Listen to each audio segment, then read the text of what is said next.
Pastor Miller, I know you're a very, very busy person. I want to thank you so much for your time. Where I want to start with you is this time last year. And, the church had been going through a lot of stuff.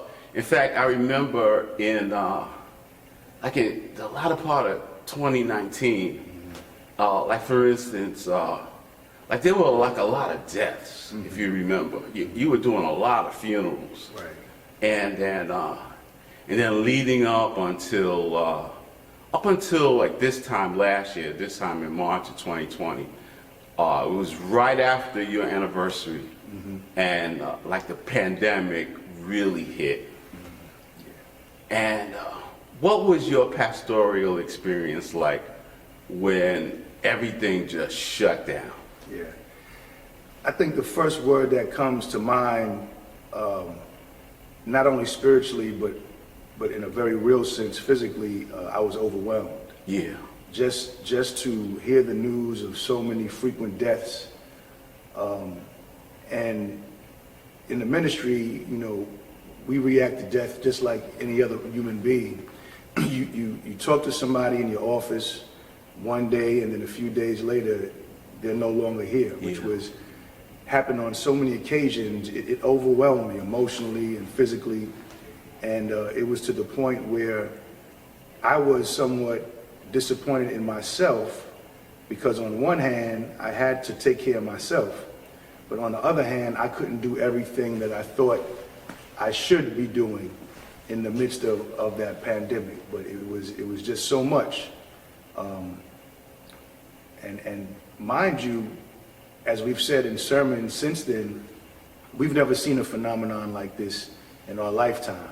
I'm sure it's happened before in 1919 and in years before that, but we've never seen this. And so it was hard to just wrestle with how to react, how to present myself. And what I also noticed was, because other parishioners had never been through a phenomenon like this, they were very anxious. And it posed for a very difficult situation at first. Eventually, we tried to adjust, but in addition to losing up to 19 members as a result of the COVID virus, it was just a very difficult adjustment period for the church overall. Pastor Miller, people who are not part of the church-going community, a lot of them get the impression that the pastor's work is on Sunday in the pulpit. And I want you to talk a little bit about some of your responsibilities from Monday through Saturday, just a snapshot of what your week is like once you leave the sanctuary and do the weekly duties of a pastor's work. Right. The work of a pastor is exhaustive.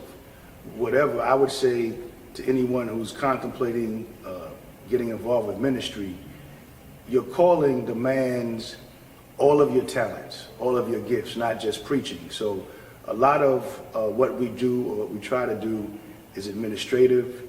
It's meeting with elected officials. It's trying to call meetings with elected officials, trying to mention what policy should look like on a local level, state level, and a federal level. Also, just the priestly functions of a pastor as well, to make sure that paperwork is done so that our food pantry is well maintained, making sure that other paperwork, so that our development corporation, which is called Brown Community Development Corporation, is intact with all the rules and regulations of New York State as a charitable organization. So a lot of it is administrative. Another priestly function is, up until COVID, is visiting people in the hospital. Yeah. And we've, of course, had a lot of limitations due to the virus. So within the last year, I have not been to the hospital as much. But before COVID, a lot of time is spent visiting members in nursing homes, hospitals, and just doing the prophetic work surrounding politics and surrounding the needs of the community. So, in the midst of the pandemic, I thought you did a wonderful job in bringing the service to the souls. I thought you did a real good job with that. Like for instance, on the Wednesday call for Bible study, you participated intensely during that period, and I thought that was really important for our church. Even on the Friday prayer, you participated in that as well. And tell me, when did you finally make the decision that it was time for the church to open? We abided by the suggestions from the governor of New York State. And at the time, we were up against the decision to wait until January. A lot of my colleagues in the area in central Brooklyn are still not open and are still doing their worship services virtually. But as soon as the governor announced that we can do 10%, as long as we follow proper protocol outlined by CDC, Center for Disease Controls, we just thought it would be in our best interest to be careful, but at the same time know that there was a need. A lot of people, of course, were cooped up in the house and wanted to come out and see people that they haven't seen in a long time. So we thought that if we were careful, then we would have the opportunity to meet in person in the sanctuary. So what we do is we take people's temperature at the door. We require that everybody wear a mask and socially distance.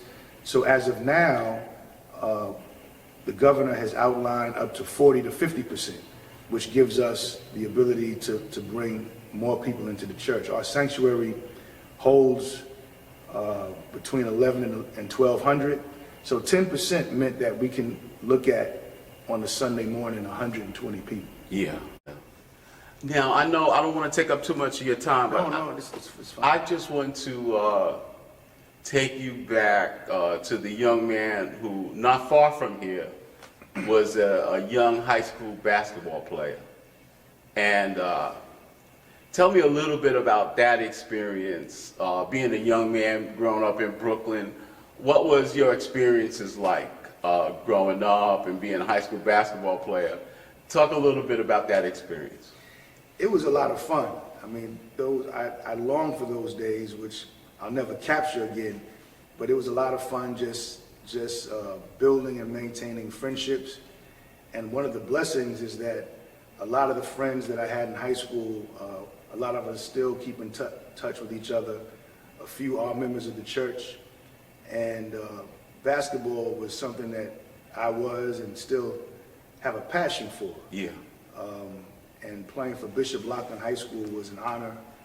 A great basketball program throughout the years. A lot of great players have played for Bishop Loughlin High School. And I had no idea, because God always has a way of throwing things at you even if you don't see it. But the high school that I attended is about 3.5, 4 blocks away from Brown Memorial. Right. And I never thought I would, number one, be a preacher, number two, be a pastor, and then pastor church a stone throws away from where I went to high school. So it kind of all comes full circle.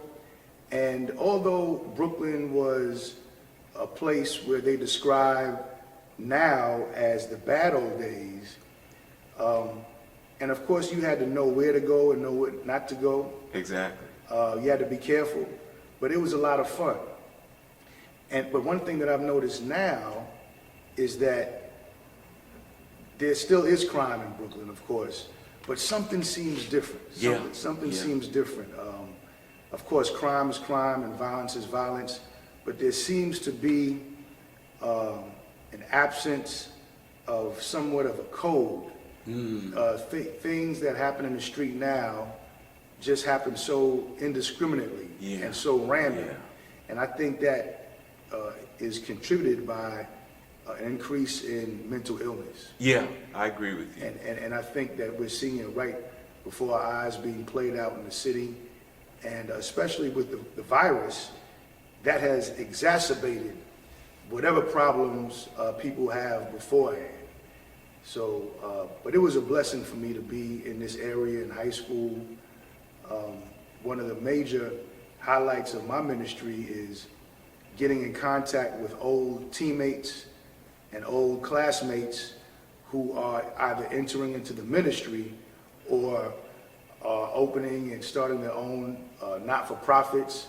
Some have been incarcerated for many years and have come home and are members of the church. And we engage in conversations that are just so fruitful, not just for them, but for me as well. Yeah, yeah. So, Pastor Miller, you're a young man, and you're at college. You're a history major. Yes. And so, when did the calling come to be a head of a church? When did that calling come to be a minister? It was my calling to the ministry was indirectly influenced by basketball. Something that I was very passionate about. And I've had experiences both in high school and college where basketball, although it's a game, has always been very political. And there are a lot of people who get to where they are, not just based on their talents, but just based on how much the coach likes them. Yeah. Based on what AAU team or program they play with. Or in my case, when I was playing in high school, what basketball camp you attended. Yeah. And I don't want to go too deep into it, but suffice it to say that if you kind of pony up to the right crowd, that will take you further. Right. Sometimes further than where your talents can take you. Yeah. And so I had an experience in college where I excelled in practice. I did well, and but for political reasons, which had nothing to do with basketball, other people that came in whose parents were well connected, whose parents made financial contributions to the program, they were the ones that ended up getting playing time. Exactly. So my thought process at that time, when I attended Southern Connecticut State University in New Haven, was this is an injustice. And so I tried in my own way to fight it, but then something told me to put that basketball experience, that negative basketball experience, into perspective, because here I am rather, talking about the injustice that I'm feeling on the basketball court. And then when I compare that to the injustices that people that work hard every day, that go to work and get fired for a reason that they had nothing to do with, or cannot receive adequate housing or receive an adequate education for their children, that's real injustice. So the first part of my call to the ministry had to deal with a sense of fairness and wanting to be treated right and wanting to help others to be treated right. And that led to a number of friendships and relationships with activists in the New Haven community at the time, through the NAACP, through the Nation of Islam, and that's what eventually, ultimately, after I came back to Brooklyn and taught 2 years in the Board of Ed, it was called the Board of Ed back then. Right, you were in Brownsville. I taught in Brownsville at 263, they used to call it Marcus Junior High School. Right. And but those relationships in New Haven led me to return to New Haven to seminary, and that was the formal introduction to ministry for me. Yeah. Now you were at Yale, and one of the things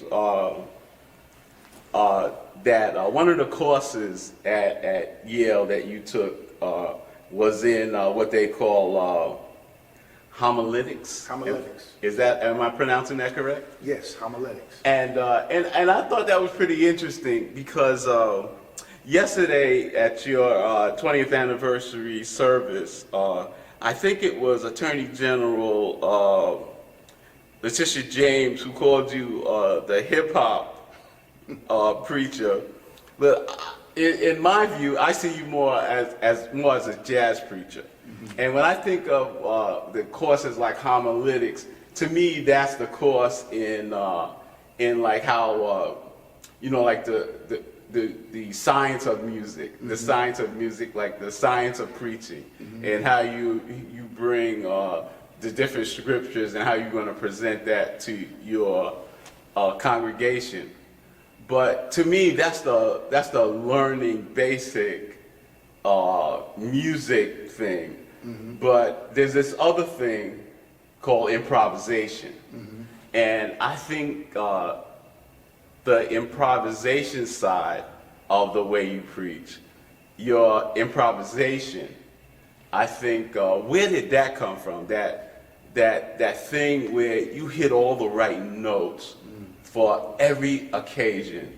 I've seen people, like during funerals, like we had Little Kim's father's funeral here a couple years ago, and you just hit all the right notes that just put everybody at ease and at comfort, and they left here, feeling like they were served, and they could grieve and go home and rest well because you gave such a good word and hit the right notes. And I want you, if you could explain it, I want you to tell me where that comes from. Right. No, I appreciate the comparison. There is something, a connection between preaching and music, especially in our African American tradition of preaching. I'm not sure whether I hit all the right notes. If I hit a couple of right notes, it's due to the Holy Spirit. Yeah. And as you mentioned, homiletics is just the science of preaching, how to prepare sermons, how to deliver sermons, and all of that is based on individuality. Everybody has their own style. At one time, I guess I was somewhat of a hip hop preacher because I used to. I was a youth minister at Abyssinian Baptist Church. Yeah. So you always had to try to find ways to connect with youth based on the genre that they had embraced. But there is a strong connection, as you well know, because of our heritage between jazz and hip hop. Right. The improvisation of jazz is described in hip hop as freestyle. Exactly. And I think that's something that we were raised looking at, we were raised feeling. Our parents introduced us to music. And I just think it's something that's just inside of us.